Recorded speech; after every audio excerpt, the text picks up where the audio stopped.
வணக்கம். 2025 பிப்ரவரி 3 திங்கட்கிழமை அதிகாலை நிலவர விண்வெளி ஆய்வறிக்கை. நேற்றைக்கு பிப்ரவரி 2 மாலை 7:25 7:31 வரை மிதக்கும் வானிலை நிலையம்,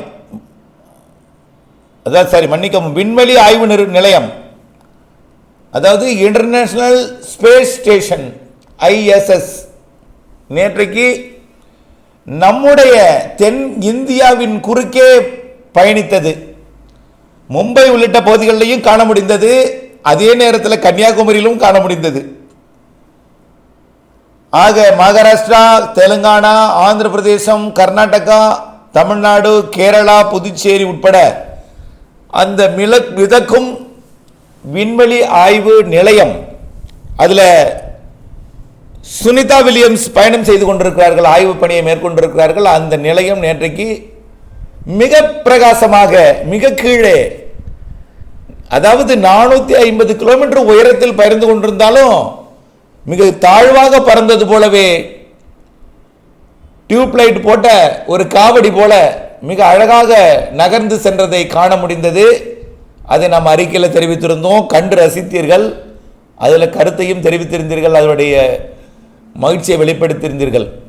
இந்த நிலையில் இன்றைக்கு மேலும் பல கிரகங்களை நாம் இன்றைக்கு எங்கே பார்க்க போகிறோம், எப்படி பார்ப்பது, ஐடென்டிஃபை பண்ணுறது என்பதை பார்க்க சொல்ல போகிறேன். முதல்ல 9ல் 8 தான் இப்போ கோள்கள். அதில் மெர்க்குரி, புதன், அதாவது புதன் கிரகம் உதயம் 6:22, இன்னைக்கு காலையில் 6:22 உதிக்குது. ஆனால் மறையிறது 5:58 மறைஞ்சிருது. சூரியன் மறையும் பொழுதே மறையிறதுங்கிறதுனால அது ரொம்ப போராடி பார்க்கலாம், ஆனால் கஷ்டம். ஏன்னா சூரியன் வெளியே இருக்கிறதுனால பார்க்க முடியாது. ஆனால் உச்சிக்கு வர்றது 12:10, இதை பார்க்க முடியாது. ஆனால் சூரியன் மறையும் பொழுது அதுவும் மறைந்து கொண்டிருக்கும், சூரிய ஒளியினால் பார்க்க முடியாது. அடுத்தது வீனஸ், வெள்ளியை பொறுத்த வரைக்கும் உதயம் 9:09, அது மறையிறது இரவு 9:15 மறைய போகிறது. உச்சிக்கு வருவது மாலை 3:12. அப்ப இரவு 9:15 மறைய போகிறது. அது எங்கே இருக்கும் அப்படின்னு பார்த்தீங்கன்னா, அந்த பிறை சந்திரனுக்கு அருகிலே பிரகாசமாக ஒளி வீசி கொண்டிருக்கும். சூரியன் மறைந்த பிறகு சந்திரனுக்கு அருகே ஒரு பெரிய ஒரு பிரைட்டான நட்சத்திரம் இருக்கும், அதுதான் வெள்ளி. அந்த வெள்ளியை இரவு 9:15 மறையும் வரைக்கும் காணலாம். அதை பார்த்து ரசியுங்கள், அது மிக பெரிதாக பார்ப்பதற்கு அழகாக இருக்கும். அடுத்தது பார்த்தீங்கன்னா செவ்வாய், மார்ஸ், அது 4:26 உதயமாகிறது. மறையிறது நாளைக்கு காலையில் தான் மறையும். ஆனால் அது நம்ம உச்சிக்கு வர்றது இரவு 11:48 உச்சிக்கு வருது. அப்ப இன்றைக்கு நீங்கள் செவ்வாயை பார்க்க முடியும். எங்கே இருக்கும் செவ்வாய் அப்படின்னு பார்த்தீங்கன்னா, மாலை 6 மணிக்கு நீங்கள் வெள்ளியை பார்க்கும் பொழுது அப்படியே தலைக்கு மேல் பார்த்தீங்கன்னா வியாழன் இருக்கும். தலைக்கு மேல் பார்த்தீங்கன்னா ஒரு பிரைட்டான நட்சத்திரம், அதாவது இருட்டு போகும் பொழுதே பார்க்கணும், அப்பதான் அதுதான் பிரைட்டா தெரியும். சந்திரனை பாருங்கள், அதற்கு கீழே வெள்ளியை பாருங்கள், அப்படியே தலைக்கு மேலே பாருங்கள் வியாழன் இருக்கும். வியாழன், ஜூபிட்டர், அது எப்போ உதயமாகுதுன்னா மதியம் 1:40 உதயமாகுது. உச்சிக்கு வருவது 2:17. சரி, நாளை அதிகாலை மறையிறது, நாளை அதிகாலை 2:17 மறையுது. உச்சிக்கு வருவது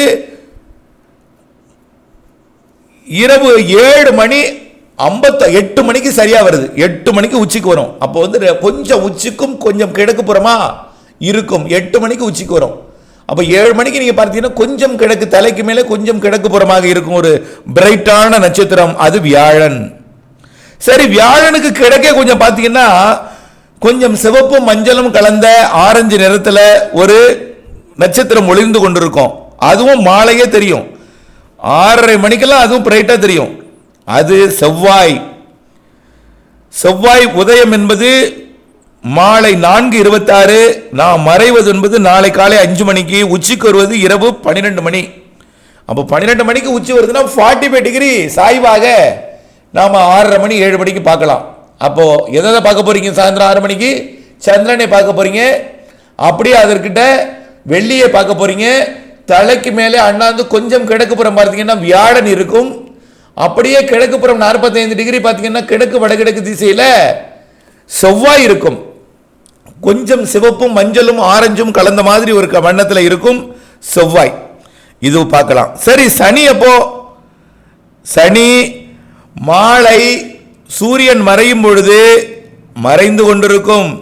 அதாவது எப்படின்னா ஒரு அதை பார்ப்பது என்பது கடினம். ஆனால் அதை நம்ம இரவு 8:34 மணிக்கு இன்றைக்கு பார்க்கலாம். கொஞ்சம் நல்லா மாடியில் நின்று பார்த்தீங்கன்னா, நல்ல ஒரு திறந்த வெளியில் நின்று பார்த்தீங்கன்னா இன்றைக்கு சனி கிரகத்தை 8:34க்கு மறையும் பொழுது பெரிதாக தெரியும்.